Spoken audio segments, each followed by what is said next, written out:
श्रीमन्नारायण नारायण हरि हरि, भजमन नारायण नारायण हरि हरि। प्रभु की लीला न्यारी न्यारी, हरि हरि बोलो नारायण नारायण हरि हरि। जय श्री हरि, जय लक्ष्मीपति नारायण की जय। ओम नमः शिवाय। नमस्कार दोस्तों, राधे राधे। स्वागत है आपका मेरे इस चैनल माँ धर्मगंगा में। आज हम बृहस्पतिवार व्रत की कथा सुनेंगे। कथा के अनुसार भारतवर्ष में एक प्रतापी राजा राज्य करता था। वह नित्य गरीबों और ब्राह्मणों की सहायता करता था। यह बात उसकी रानी को अच्छी नहीं लगती थी। वह न गरीबों को दान देती, न ही भगवान का पूजन किया करती थी और राजा को भी दान देने से मना किया करती थी। एक दिन राजा शिकार खेलने को गए तो रानी महल में अकेली थी। उसी समय बृहस्पति देव साधु के वेश में राजमहल में भिक्षा के लिए गए और भिक्षा मांगी तो रानी ने भिक्षा देने से इनकार किया और कहा, हे साधु महाराज, मैं दान पुण्य से तंग आ गई हूँ।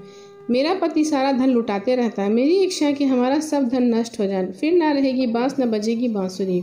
साधु ने कहा, हे देवी, तुम बड़ी विचित्र हो। धन संतान तो सभी चाहते हैं, पुत्र और लक्ष्मी तो पापी के घर भी होने चाहिए। यदि तुम्हारे पास अधिक धन है तो भूखों को भोजन कराओ, प्यासों के लिए प्याव बनवाओ, मुसाफिरों के लिए धर्मशाले खुलवाओ। जो निर्धन अपनी कुंवारी कन्याओं का विवाह नहीं कर सकते उनका विवाह करा दो। ऐसा और कई काम करो जिनके तुम्हारा यश परलोक में फैले। परंतु रानी पर उस उपदेश का कोई प्रभाव न पड़ा। वह बोली, महाराज, आप मुझे कुछ न समझे। मैं ऐसा धन नहीं चाहती जो हर जगह बांटती फिरूं। साधु ने उत्तर दिया, यदि तुम्हारी ऐसी इच्छा है तो तथास्तु। तुम ऐसा करना, बृहस्पति को घर पीली मिट्टी से अपना सर धोना, घर को लीपना, स्नान करना, भट्टी चढ़ाकर कपड़े धोना। ऐसा करने से आपका सारा धन नष्ट हो जाएगा। इतना कहकर साधु महाराज वहां से चले गए। साधु के अनुसार कई बातों पर पूरा करते हुए रानी को केवल 3 बृहस्पति वही बीते थे। उसकी समस्त धन नष्ट हो गई। भोजन के लिए राजा का परिवार तरसने लगा।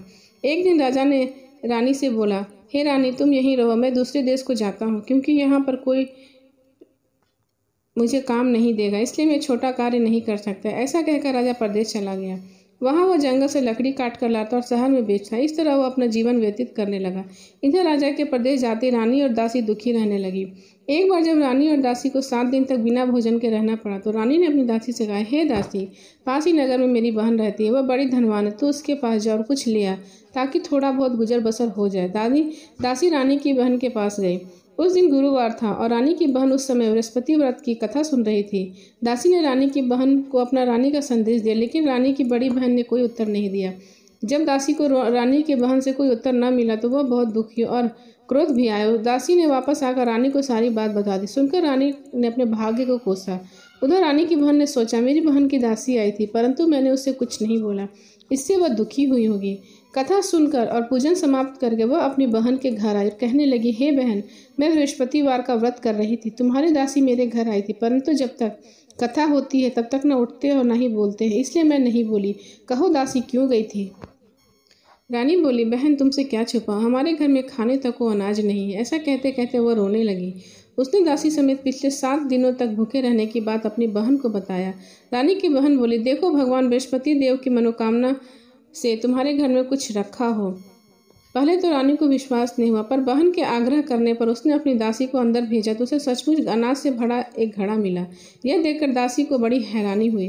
दासी रानी से कहने लगी, हे रानी, जब हमको भोजन नहीं मिलता तो हम व्रत ही तो करते हैं, इसलिए क्यों न इस व्रत और कथा की विधि पूछ ली जाए, ताकि हम भी व्रत कर सकें। तब रानी ने अपने बहन से बृहस्पति व्रत के बारे में पूछा। उसकी बहन ने बताया, बृहस्पतिवार के व्रत के दिन चने की दाल और मुनक्का से विष्णु भगवान का केले की जड़ में पूजन करें तथा दीपक जलाएं, व्रत कथा सुने और पीला भोजन ही करें। इससे बृहस्पति देव प्रसन्न होते। व्रत और पूजन विधि बताकर रानी की बहन अपने घर को लौट गई।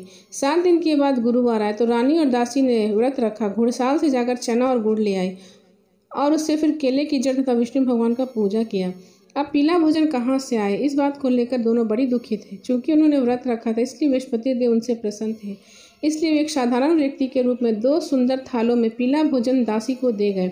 भोजन पाकर दासी प्रसन्न हुई और फिर रानी के साथ मिलकर भोजन किया।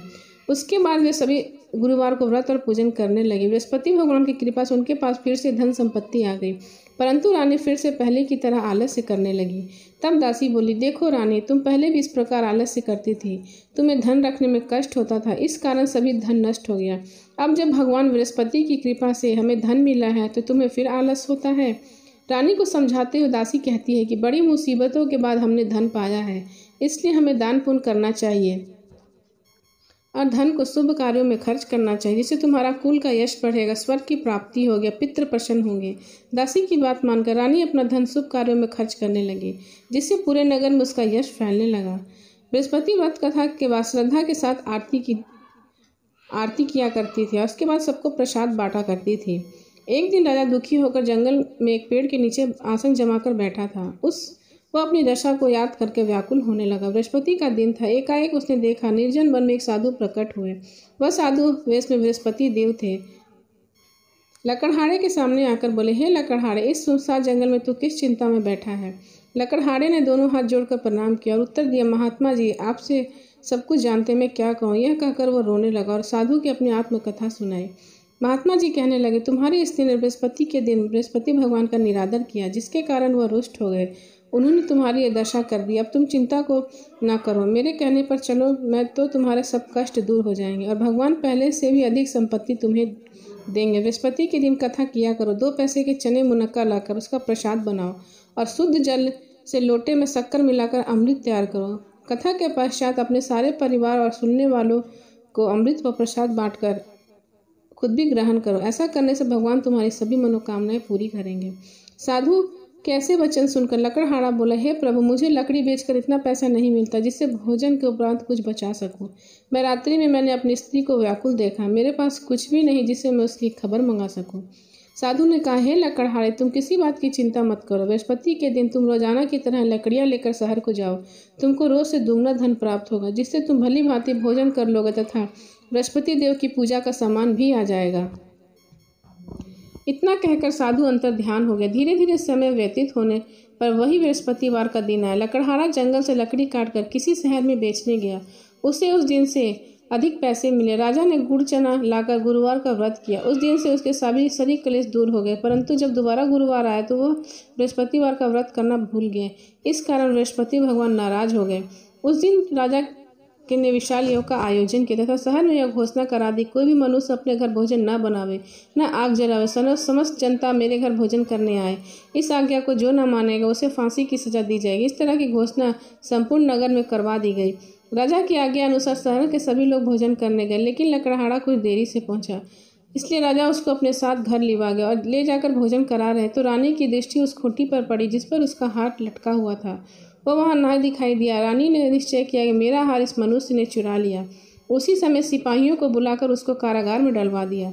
जब लकड़हारा कारागार में पड़ गया तो बहुत दुखी होकर विचार करने लगा, ना जाने कौन से पूर्व जन्म के कर्म से मुझे यह दुख प्राप्त हुआ है, और उसी साधु को याद करने लगा जो जंगल में मिला था।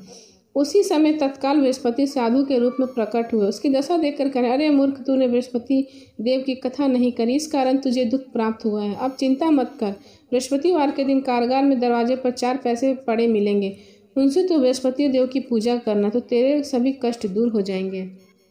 बृहस्पतिवार के दिन उसे 4 पैसे मिले। लकड़हारे ने कथा कही। उसी रात्रि को बृहस्पति देव ने उस नगर के राजा को स्वप्न में कहा, हे राजा, तुमने जिस आदमी को कारागार में बंद किया वे निर्दोष है, वह राजा है, उसे छोड़ देना। रानी का हार उसी खूंटी पर टंगा है, अगर तू ऐसा नहीं करेगा तो मैं तेरे राज्य को नष्ट कर दूंगा। इस तरह रात्रि में स्वप्न को देखकर राजा प्रातःकाल उठा और खूंटी पर हार देकर लकड़हारे को बुलाकर क्षमा मांगी था। लकड़हारे को योग्य वस्त्र आभूषण देकर विदा किया। बृहस्पति देव के आज्ञा अनुसार लकड़हारा अपने नगर को चल दिया। राजा जब अपने नगर के निकट पहुंचा तो बड़ा आश्चर्य हुआ। नगर में पहले से अधिक बाग, तालाब, कुएं तथा बहुत सी धर्मशालाएं, मंदिर आदि बन गए थे। राजा ने पूछा, यह किसका बाग और धर्मशाला है? तब नगर के सब लोग कहने लगे, यह रानी और बांदी के हैं। तो राजा को बड़ा आश्चर्य हुआ और गुस्सा भी आया। जब रानी ने यह खबर सुनी कि राजा आ रहे हैं तो उन्होंने दासी से कहा, हे दासी, देख राजा हमको कितनी बुरी हालत में छोड़ गए थे, हमारी ऐसी हालत देखकर वह लौट न जाए, इसलिए तू दरवाजे पर खड़ी हो जा। आज्ञा अनुसार दासी दरवाजे पर खड़ी होगी। राजा आए तो उन्हें अपने साथ लिवा लाए। तब राजा ने क्रोध करके अपनी रानी से पूछा, यह धन तुम्हें कैसे प्राप्त हुआ?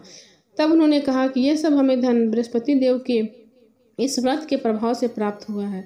राजा ने निश्चय किया कि 7 रोज बाद तो तब सभी बृहस्पति देव का पूजन करते, परंतु मैं प्रतिदिन दिन में 3 बार कहानी तथा रोज व्रत किया करूंगा। अब हर समय राजा के दुपट्टे में चने की दाल बंधी रहती तथा दिन में 3 बार वो कहानी कहता। एक रोज राजा ने विचार किया, चलो अपनी बहन के यहाँ हो आवे। इस तरह निश्चय कर राजा घोड़े पर सवार हो अपनी बहन के यहाँ चलने लगा। मार्ग में उसने देखा कुछ आदमी एक मुर्दे को लिए जा रहे हैं। उन्हें रोककर राजा कहने लगा, अरे भाइयों, मेरी बृहस्पति देव की कथा सुन लो।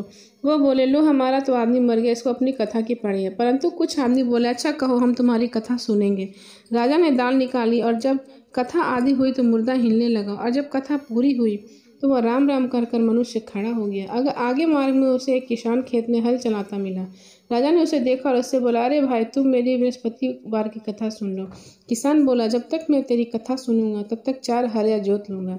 जा अपनी कथा किसी और को सुनाना। इस तरह राजा आगे चलने लगा। राजा के हटते बैल पछाड़ खाकर गिर गया तथा किसान के पेट में दर्द होने लगा। उसी समय उसकी माँ रोटी लेकर आई। जब उसने अपने पुत्र का यह हाल देखा और बेटे ने सभी हाल कहा तो बुढ़िया दौड़ी दौड़ी घुड़सवार के पास गई और बोली, तू मेरी कथा तेरी सुनूंगी तथा मेरे खेत पे चलकर कहना। राजा ने बुढ़िया के खेत पर जाकर कथा कही, जिससे सुनते ही वह बैल खड़ा हो गया तथा किसान के पेट का दर्द बंद हो गया। राजा अपनी बहन के घर पहुंचा। बहन ने अपने भाई की खूब मेहमानी की। दूसरे रोज प्रातःकाल राजा जगा तो वह देखने लगा कि सब लोग भोजन कर रहे हैं। राजा ने अपनी बहन से कहा, ऐसा कोई मनुष्य नहीं जिसने भोजन न किया हो, मेरे बृहस्पतिवार की कथा सुन ले। बहन बोली, भैया, यह देश ऐसे, पहले यहाँ लोग भोजन करते, बाद में अन्य काम करते हैं। अगर पड़ोस में कोई हो तो देखा हो। वह ऐसा कहकर देखने चली गई, परंतु उसे कोई न मिला जिसने भोजन न किया हो। अंत वह कुम्हार के घर गई, जिसका लड़का बीमार था। उसे मालूम हुआ कि उनके यहाँ 3 रोज से किसी ने भोजन नहीं किया है। रानी ने अपने भाई की कथा सुनने के लिए कुम्हार से कहा तो वह तैयार हो गया। राजा ने जाकर बृहस्पतिवार की कथा कही, जिसको सुनकर उसका लड़का ठीक हो गया। अब तो राजा की प्रशंसा होने लगी। एक रोज राजा ने अपनी बहन से कहा, हे बहन, अब मैं अपने घर को जाऊंगा, तुम भी तैयार हो जाओ। राजा की बहन ने अपनी सास से कहा। सास ने कहा, हाँ, चली जा, परंतु अपने बच्चों को मत ले जाना, क्योंकि तेरे भैया को कोई संतान नहीं है। तब राजा की बहन ने राजा से कहा, हे भैया, मैं तो चलूंगी, बल्कि कोई बालक नहीं जाएगा। तब राजा ने कहा, जब कोई बालक ही नहीं जाएगा तो तू जाके क्या करेगी। फिर राजा अपने महल को आया, बिना कुछ कहे, बिना कुछ खाए पिए सो गया। प्रातःकाल उठकर उस राजा ने अपनी रानी से कहा, हे रानी, हम निर्वंशी राजा, हमारा मुख किसी को देखने का नहीं है, हमें कोई संतान नहीं है। तब रानी ने कहा, हे राजा, हमें बृहस्पति भगवान ने सब कुछ दिया, हमें संतान भी अवश्य देंगे। तब राजा ने कहा, मेरी बहन आवे तो उसे कुछ न कहना। 9 महीने बाद रानी को एक बहुत ही सुंदर पुत्र पैदा हुआ। तब राजा ने कहा, मेरी बहन आवे तो उसे कुछ न कहना। बहन ने जब खबर सुनी कि राजा को पुत्र हुआ है तो वो संदेश लेकर अपने भाई के घर आई।